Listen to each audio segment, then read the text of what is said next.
year's 2004, a pretty decent time for video games.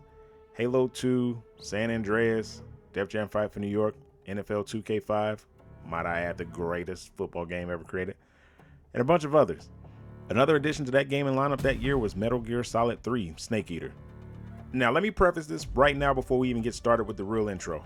I've never even played Metal Gear Solid, the original one for the PS1, and if it wasn't for my cousin, I would have never played Sons of Liberty. But I did, and I loved it. So when Metal Gear Solid 3 Snake Eater was released November 17, 2004, I begged my mom to get it for me.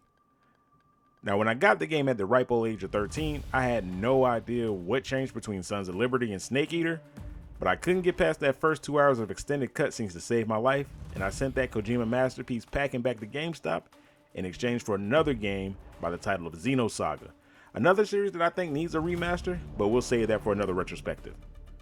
Now, 21 years, one recession, one pandemic, and one orange tyrannical president later, Konami has blessed us with Metal Gear Solid Delta Snake Eater, the love letter remaster of the 2004 classic, and when they say remaster, they mean exactly that. It's a remaster, not a remake, much to the side eye of much of their beloved fans of the series.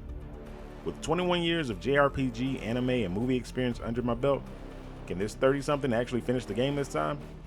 Hey, what's good? It's your neighborhood blurred Keenan too much, and this is my review of Metal Gear Solid Delta Snake Eater. Now, just like in my intro, this is a remaster, not a remake. So if you think you're getting that Final Fantasy VII treatment with this title, you out of luck, bro. For the non-MGS fans that are picking this game up for the first time, Snake Eater is set in 1964 Soviet Union during the Cold War. And Snake, before becoming the beloved Solid Snake of the early games in the franchise, is on a mission to rescue a scientist and retrieve a nuclear super weapon from the Soviet Union. Super American, right? Well, that doesn't go according to plan. The mission goes to shit, and after getting his ass kicked by some bad folks and losing the scientist, Naked Snake, literally his code name for this, so watch your mouth when you come to me in the comments, has to go back and save the scientist, amongst other things, to clear his name and the president's name so that the Soviet Union doesn't go World War III on us. In the video game, of course. Now, early on in this game, I only had one real thing to say about Snake. Motherfucker's a pussy. Dude's a pussy. How you get papped up not once, but twice early game? I mean, I know why, plot. But for all the things, you know what? Never mind. Now with the plot out the way, let's talk about the gameplay. It's more or less the same game from our beloved PS2 era, if you decide to run it in legacy mode. You get your precious top-down view with minimal camera movement. You get your first-person shooter mode when you're having your gun activated, which as a gamer that hasn't played this type of game in over 2 decades really had me dying.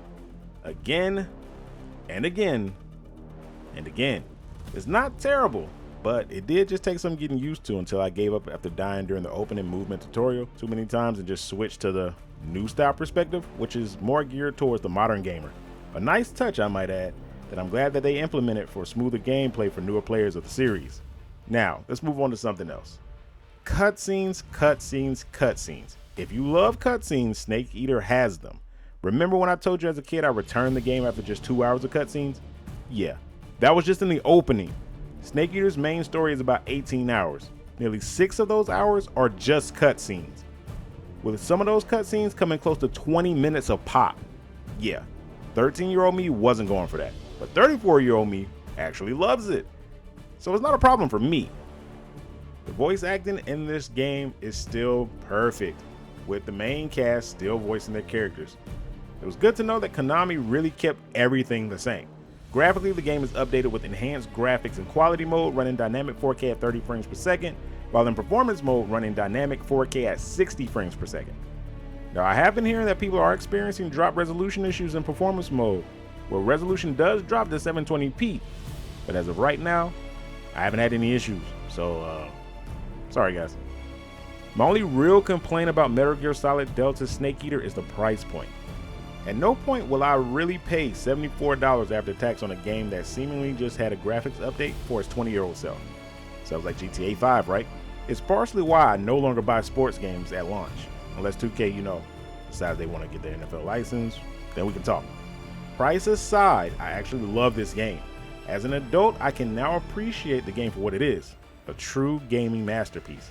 I give Metal Gear Solid Delta Snake Eater 5 accolades. If you like this review and you want to see more, feel free to like and subscribe. For the Critics Collective, it's your friendly neighborhood blur Keenan Too Much, and I'll see you on the next one.